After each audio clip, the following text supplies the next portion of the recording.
আমি Lord colonel. তোমাদিকে সব ফসল কনফিগেশন করিলাম। নীল চাষ না করিলে ওই জমি লইয়া লইব, কেউ কিছু করিতে পারিবে না। সাহেব, এটা কিন্তু ঠিক হচ্ছে না। আমি তোমাকে সাবধান করছি, আমরা কেউ কিন্তু তোমাদের ছেড়ে দেব না। তাই নাকি? কি করিবে তোমরা? ভালো কথা বলছি সাহেব, আমাদের কষ্ট করে ফলানো ফসল ফেরত দিয়ে দাও, এর ফল কিন্তু ভালো হবে না। ওকে ফাইন, কেউ যদি ছিনিয়া লইতে পারে আমি সব দিয়া দিব। এই জমি আমাদের মা, আর এই ফসল আমাদের কষ্ট করে ফলানো। এত সহজে এই জিনিস আমরা ছাড়বো না, এত সহজে ছাড়বো না। ফায়ার!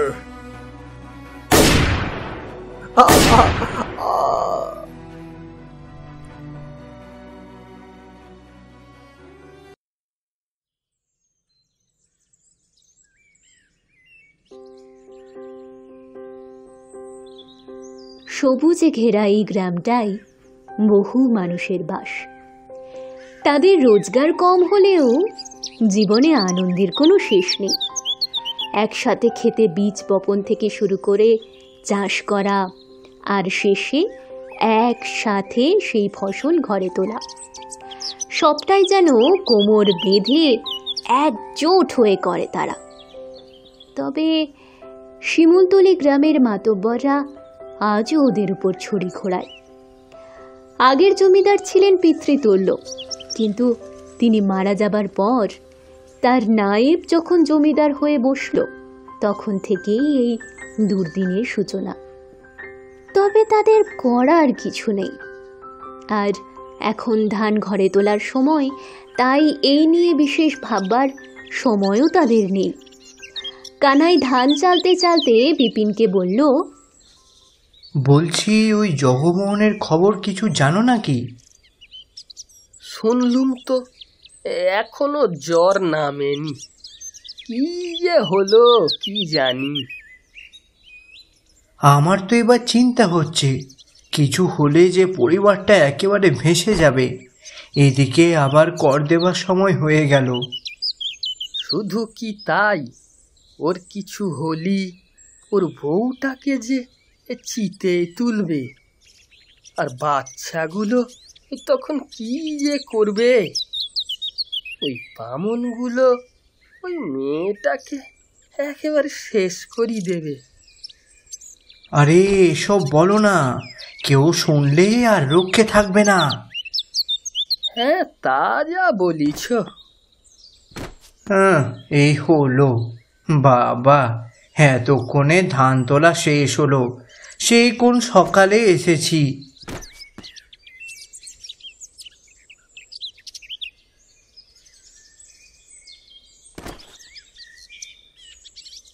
দেখতে দেখতে ক্ষেত থেকে ধান তোলা হয়ে যায়। তবে তার ঘরে যাবার আগেই অলিখিত নিয়ম মতো জমিদারের লেঠেলরা কর নেবার নাম করে অধিকাংশ ফসল নিয়ে চলে যায়। আর একদিকে ইংরেজরা ব্যবসা করার উদ্দেশ্য নিয়ে প্রবেশ করেছে বাংলায়। তাদের সাথ দেবার জন্য অনেকেই নিজেদের ইংরেজি ভাষায় পারদর্শী করার চেষ্টা করে চলেছে। শিমুলতলি গ্রামের একমাত্র শিক্ষক মোহনলাল বাবু, যিনি সদ্য বিলেত থেকে পড়াশোনা শেষ করে দেশে ফিরেছেন। তবে গ্রামের অবস্থা দেখে তিনি নিজের ইচ্ছায় গ্রামের ছেলেদের পড়ানোর জন্য একটা টোলের ব্যবস্থা করেছেন। তার সাহায্যে জমিদারের নায়েব থেকে শুরু করে আরো বেশ কিছু গণ্যমান্য ব্যক্তি ইংরেজি ভাষাকে নিজেদের আয়ত্তে আনার চেষ্টা করে চলেছেন। একদিন তিনি ছেলেদের পড়াচ্ছিলেন। আচ্ছা শোনো, আজ আমি তোমাদের পড়াবো। আচ্ছা মাস্টার মশাই, ওই লালমুখো সাহেবগুলো কেমন গো? ওরা বেশ ভালো মানুষের রতন। ওরা কত শিক্ষিত দেখেছিস? দেখবি, ওরা এখানে যখন ব্যবসা করতে এসেছে, এই দেশেরও অনেক উন্নতি হবে। তবে যে শুনলাম পাশের গায়ে নাকি ওদের নিয়ে বড়সড় ঝামেলা বেঁধেছে। ঝামেলা কি নিয়ে বলতো? তা ঠিক জানি না, তবে বাবা বলছিল ওরা নাকি মোটেও ভালো মানুষ নয়। রতনের কথা শুনে তিনি আর কোনো জবাব দেন না। ঝামেলা বেঁধেছে কথাটা শুনে ঠিক কি ব্যাপারে ঝামেলা তা জানার জন্য ওনার মনটা ব্যাকুল হয়ে ওঠে। তাই ওদের পড়ানো শেষ করে উনি রওনা দেন পাশের গ্রামের উদ্দেশ্যে। সেখানে ওনার বন্ধু থাকে, সেখানে গিয়ে 2-1 দিন থাকলেই পুরো ব্যাপারটা জানা যাবে। যেমন ভাবা তেমন কাজ। টোল থেকে বাড়ি গিয়ে উনি রওনা দিলেন পাশের গ্রামের উদ্দেশ্যে। সেখানে গিয়ে উনি যেটা জানতে পারলেন তার জন্য উনি মোটেও প্রস্তুত ছিলেন। ওনার চোখের সামনে যেন সমস্তটাই ধোঁয়াশা হয়ে গেল।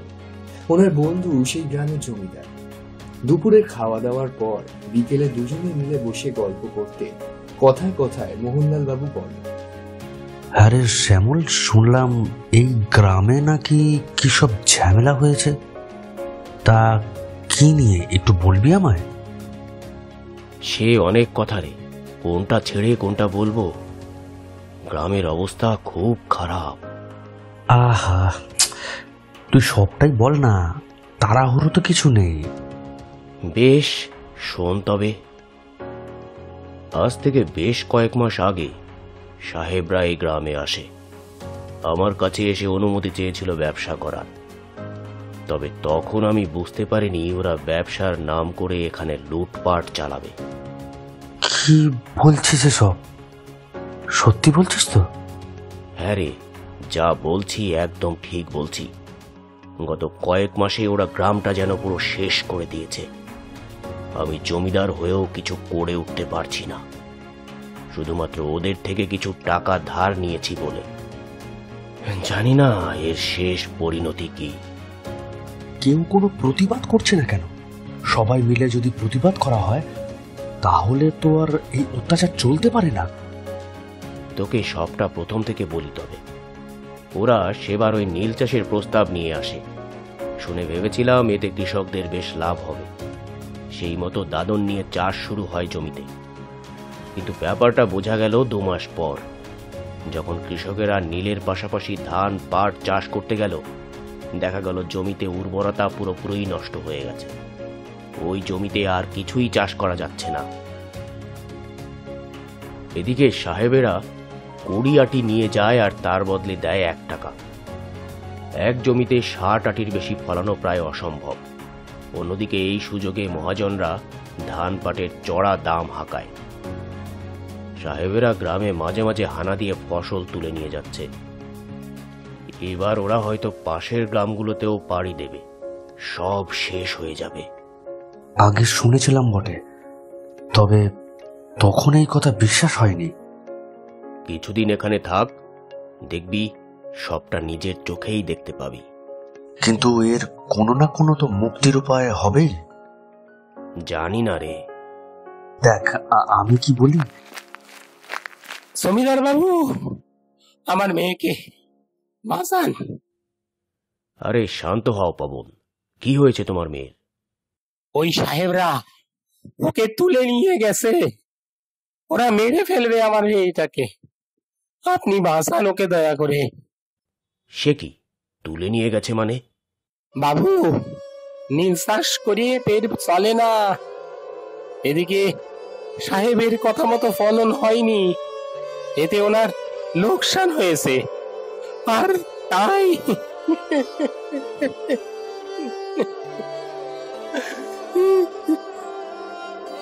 পবন আর কিছু ভাবতেও পারছে না।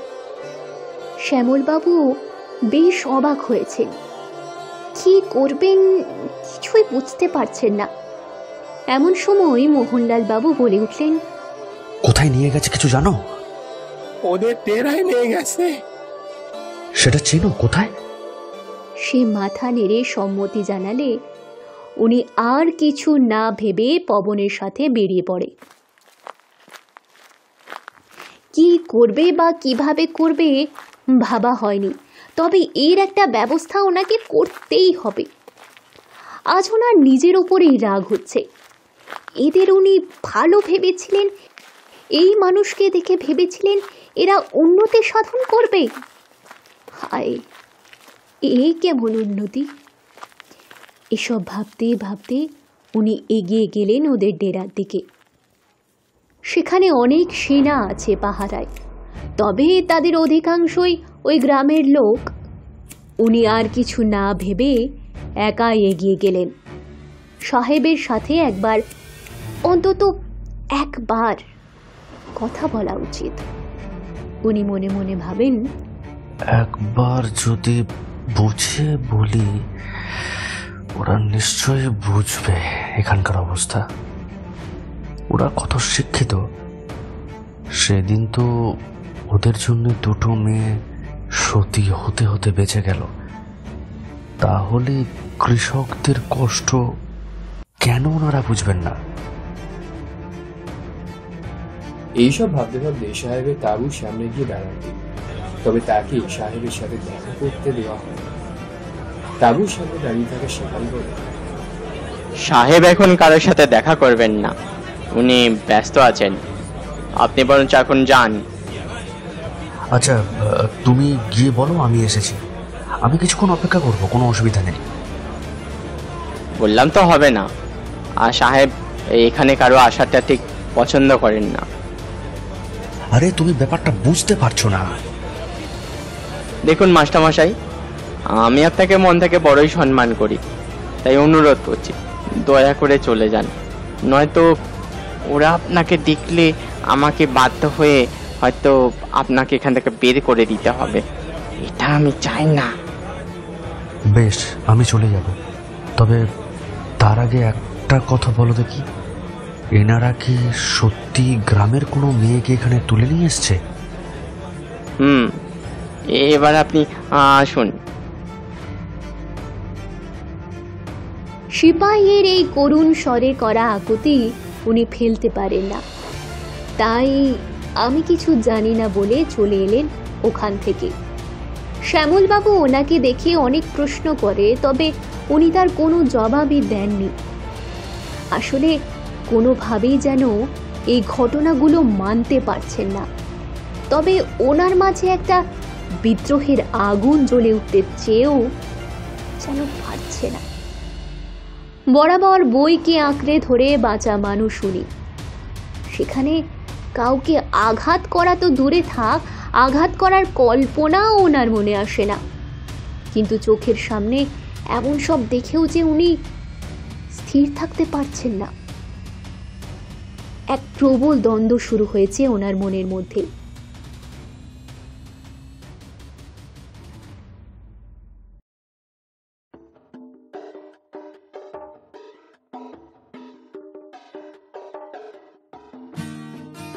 নমস্কার, আমি জয়দীপ, আর আপনারা শুনছেন এখন স্টোরি টাইম। আজ আপনারা শুনছেন নবাগতা লেখিকা প্রজ্ঞা চক্রবর্তীর লেখা নীল বিদ্রোহের প্রেক্ষাপটে রচিত কাহিনী অবলম্বনে অডিও স্টোরি মুক্তির স্বাদ। গল্পের স্ক্রিপ্ট লিখেছেন মোহর। গল্পের কথকের ভূমিকায় দর্শ ও শুভস্বপ্না মুখোপাধ্যায়। বিভিন্ন চরিত্রে রূপদান করেছেন অভিষেক ব্যানার্জি, শান্তনু দে, রাজা সর্দার, তমাল ব্যানার্জি, স্বস্তিক দে, অভিজিৎ মাঝি, নীলাঞ্জন রায়, জয়দীপ গাঙ্গুলি, টাবুন চৌধুরী, অমিতাভ গুপ্ত এবং শুভম রায়চৌধুরী। গল্পের পোস্টার ও আবহ জয়ফো ক্রিয়েশন। সমগ্র পরিকল্পনা, পরিচালনা ও সম্পাদনায় আমি জয়দীপ গাঙ্গুলি। গল্পের পরবর্তী অংশ।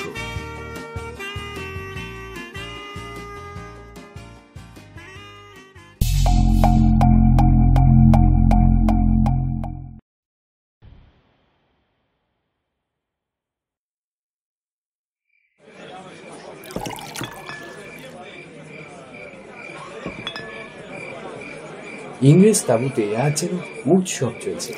পানীয় গ্লাসে ঠুনঠান শব্দ যেন পরিবেশটাকে পুরো বদলে দিয়েছে।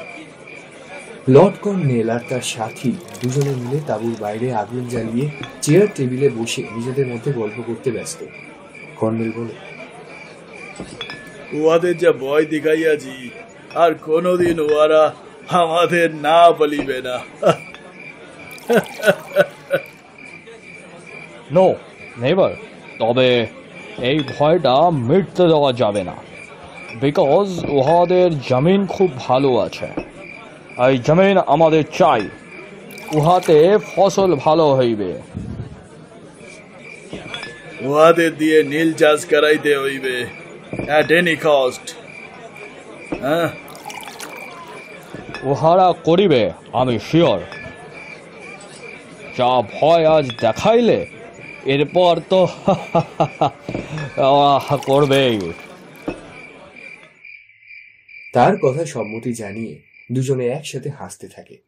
তবে তারা ভাবতেও পারেনি তাদের কথাগুলো অন্ধকারের মধ্যে দাঁড়িয়ে একজন শুনছে। শুধু শুনছেই নয়, বরং তাদের কথাগুলো শুনে তার চোখ দুটো রাগে লাল হয়ে গেছে। যে কোনো মুহূর্তে সেখান থেকে আগুন বেরিয়ে আসতে পারে। তবে এখন তার রাগ দেখানোর সময় নয়। আগে মেয়েটাকে এদের কবল থেকে উদ্ধার করতেই হবে। যেমন ভাবা তেমন কাজ। সে ধীরে ধীরে সেই অন্ধকারের মধ্যে মিশে পুরো জায়গাটা ভালো করে দেখতে থাকে। বেশ কিছুক্ষণ খোঁজার পর অবশেষে মেয়েটির দেখা পায়। তাই সে আর সময় নষ্ট না করে তাড়াতাড়ি মেয়েটির কাছে এগিয়ে যায়। তাঁবুতে মেয়েটিকে বেঁধে রেখেছিল। বাইরে সিপাহী না দেখে সেই ছায়ামূর্তি ওই তাঁবুর ভেতর প্রবেশ করে। তারপর খুব সাবধানে মেয়েটির হাত পা ও মুখের বাঁধন খুলে দেয়। তবে সেখান থেকে পালানোর আগে দুজন সিপাহীকে তাঁবুর দিকে আসতে দেখে ওরা দুজনেই ওখানে দাঁড়িয়ে পড়ে। মেয়েটি ভয় কাঁপছে, তবে ছায়ামূর্তির মাঝে তেমন কোনো ভয় লক্ষ্য করা গেল না। সে চোখে মেরেছে তার হাতের কাছে থাকা একটা মশাল নিয়ে তাঁবুর ওপর এক প্রান্ত লক্ষ্য করে ছুঁড়ে দিল। মশালটি সেখানে গিয়ে পড়ার সাথে সাথে তাঁবুর গায়ে খুব বাজেভাবে আগুন লেগে যায়।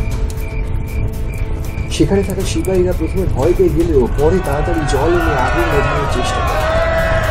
তাই এই সময় সেই ছায়ামূর্তি মেয়েটিকে নিয়ে ওখান থেকে চলে যায়। তবে গ্রামে তারা ফিরে না, কারণ গ্রামে ফিরে গেলে সাহেবদের নজর মেয়েটির ওপর আবার যে পড়বে না তার কোনো নিশ্চয়তা যেমন নেই, তেমন গ্রামের লোক মেয়েটার জন্য যতই কান্নাকাটি করুক, এখান থেকে ফিরে যাওয়ার পর মেয়েটিকে যে মেনে নেবে তারও তেমন কোনো নিশ্চয়তা নেই। তাই সেই ছায়ামূর্তি মেয়েটিকে নিয়ে পাড়ি দিল অদূর এক ভবিষ্যতের উদ্দেশ্যে। তার নিজেরও জানা নেই এর পরিণতি কি, তবে এটুকু সে জানে মেয়েটিকে আর কোনোভাবেই সে কোনো বিপদে পড়তে দেবে না। মেয়েটিকে যে সে বোন বলে রেখেছে। এদিকে সাহেব দুজন এই কাণ্ড দেখে বেশ ঘাবড়ে গেছে। একজন দূর থেকে উঁকি মেরে ভেতরে মেয়েটিকে দেখার চেষ্টা করে, তবে কিছুই দেখতে পায়। বহু চেষ্টার পরেও তাঁবুটিকে বাঁচানো যায় না। সাহেবরা একবার দেখে এটাই ভেবে নেয় যে মেয়েটি আর বেঁচে নেই। কর্নেল সাহেব বলেন, এই ইনসিডেন্ট হইল কি করিয়া? তোমরা কি করিতেছিলে? All dirty Indian. এই বলে উনি চলে যান ওখান থেকে। সিপাহীরাও নিজেদের কাজে চলে যায়। মেয়েটিকে নিয়ে একটা ছোট্ট ঘরে প্রবেশ করে সেই ছায়ামূর্তি।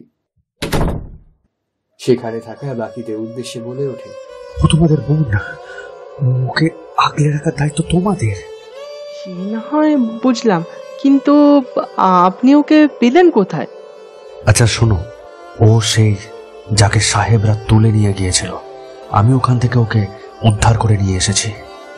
আপনি আমাদেরও একবারও বললেন না যাওয়ার আগে, একা একা চলে গেলেন। এতে তো আপনার ক্ষতি হতে পারত। নিজের ক্ষতি, নিজের বিপদের কথা ভাবলে কি দেশের কাজে এইভাবে ঝাঁপিয়ে পড়তে পারতাম? যাই হোক, এবার আমাকে যেতে হবে, আর খুব শীঘ্রই আমাদের দল গঠন করতে হবে এবং ঝাঁপিয়ে পড়তে হবে গ্রামবাসীদের বিপদে।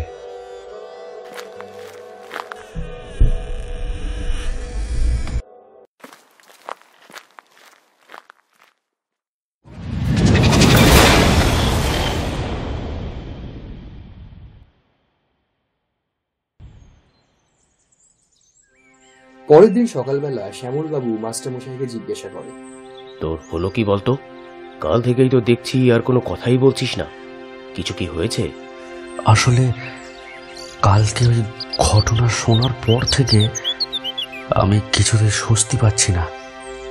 ওরা যখন এই দেশে প্রথম পা রাখে তখন আমার মনে হয়েছিল এবার তাহলে এইখানে সমস্ত অন্ধবিশ্বাস, কুসংস্কার সব ধুলোয় মিশে যাবে, এই গ্রামগুলোর উন্নতি হবে।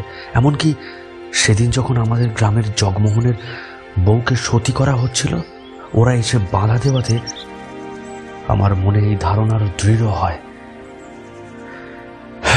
কিন্তু তখন কি আর এসব জানতাম। এত ভাবিস না, কিছু একটা ব্যবস্থা ঠিক হবে। তাই যেন হয়। আচ্ছা, ওই মেয়েটার কোনো খবর পাওয়া গেল? ও মা, তুই কিছু বলিসনি তো? তার সাথে একবার দেখা করা যাবে? না, তার উপায় নেই। কিন্তু কেন? আসলে আজ সকালে খবর এসেছে ওরা মেয়েটিকে যে তাঁবুতে রেখেছিল, কাল রাতে আচমকা সেই তাঁবুতে আগুন লেগে গেছে এবং মেয়েটা সেখানেই পুড়ে মারা গেছে। এরপর দুজনেই কিছুক্ষণ চুপ করে থাকে। মোহনলাল বাবুর আর ওখানে মন বসছিল, তাই দুপুরে খাওয়ার পর একটু বিশ্রাম নিয়ে উনি রওনা দেন নিজের গ্রামের উদ্দেশ্যে। সেখানেও সাহেবরা নীল চাষের জন্য অত্যাচার শুরু করে দিয়েছে। গ্রামের সমস্ত লোকজন জমা হয়েছে এক জায়গায়। মাঝখানে জমিদার বাবু, নায়েব মশাই এবং দুজন সাহেব চেয়ারে আরাম করে বসে আছে। সাহেব তার পাশে থাকা একটা লোককে কিছু বলছে এবং সেটার বাংলা করে গ্রামের বাকি মানুষদের বুঝিয়ে দিচ্ছে। মোহনলাল বাবু শুনতে পেলে লোকটা বলছে, এই যে সাহেব যেগুলো বলছে না, সেগুলো তোমাদেরকে আমি সুন্দর করে বুঝিয়ে দিচ্ছি, তোমরা মন দিয়ে শুনে নাও কেমন। এবার বলি, এবার থেকে এইসব জমিতেও নীল চাষ হবে। সাহেব 20 আটি নীল পিছু দেবেন 2 টাকা। এইসব নীল চাষ হয়ে গেলে সাহেবের লোক এসে সেগুলো তুলে নিয়ে যাবে। আর এই চাষ শুরু করার আগে সাহেব 1 টাকা দাদন দেবে। সেটা তোমাদের 2 মাসের মধ্যে সুদ সমেত ফেরত দিতে হবে, তবেই তোমরা ফসলের দাম পাবে। কি বুঝলে তো? নয়তো সাহেব এই ফসলের দাম থেকে সেই টাকা কেটে নেবে। না, এবার সবাই লাইন করে দাঁড়িয়ে পড়ো, সবাই লাইন করে দাঁড়িয়ে পড়ো, আমি সবাইকে টাকাটা দিয়ে দিই। জমিদার বাবু কিছু বললেন না, ফলে শিমুলতলি গ্রামেও শুরু হয় নীলকরদের অত্যাচার।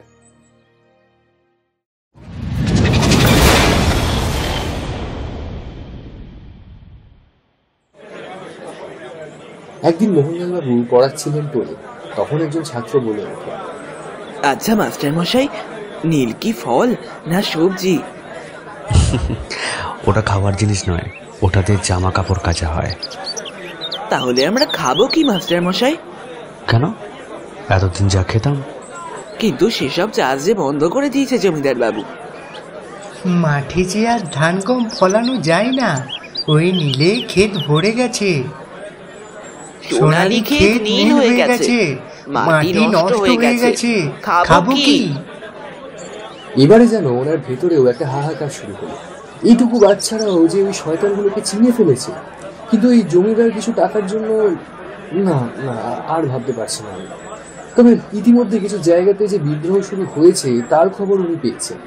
তবে তার পরিণাম শুনে কাউকে সে পথ বেছে নিতে বলা বা নিজের সে পথ বেছে নেবার সাহস ওনার নেই।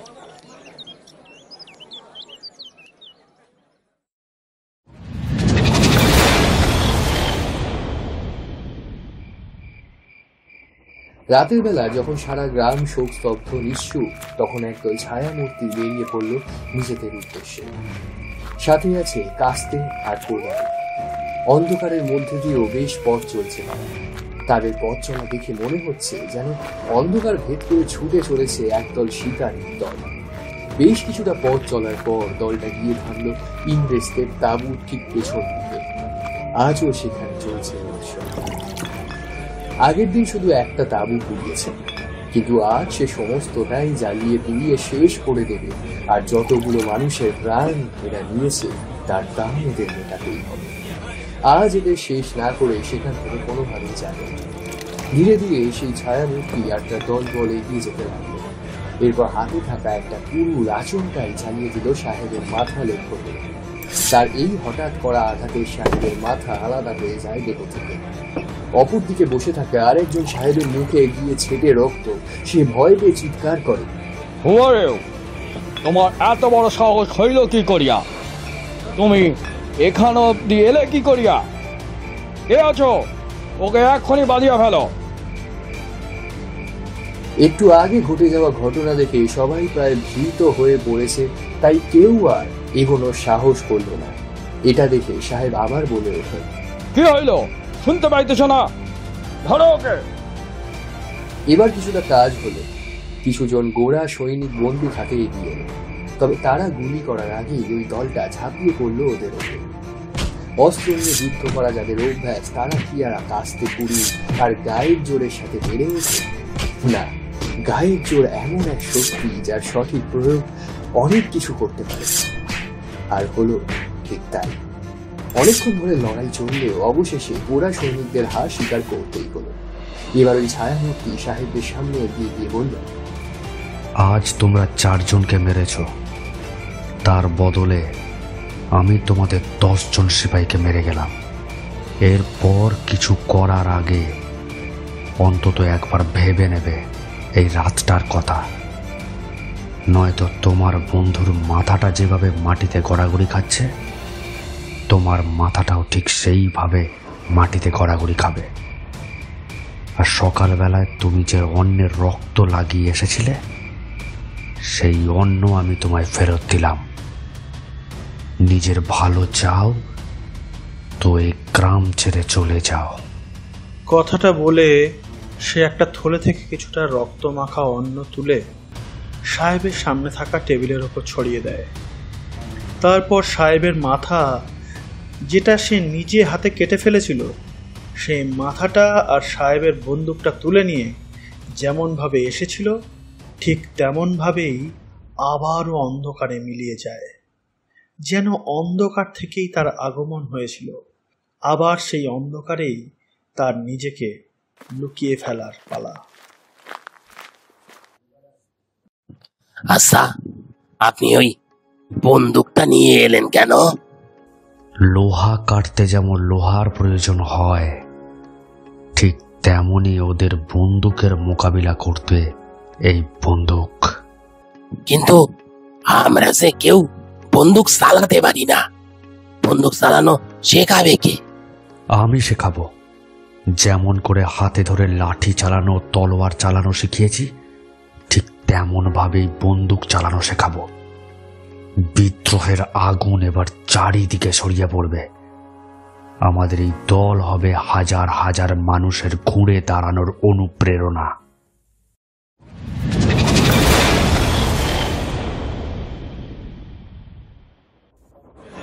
সকাল সকাল জমিদার বাড়িতে হইচই পড়ে গেছে।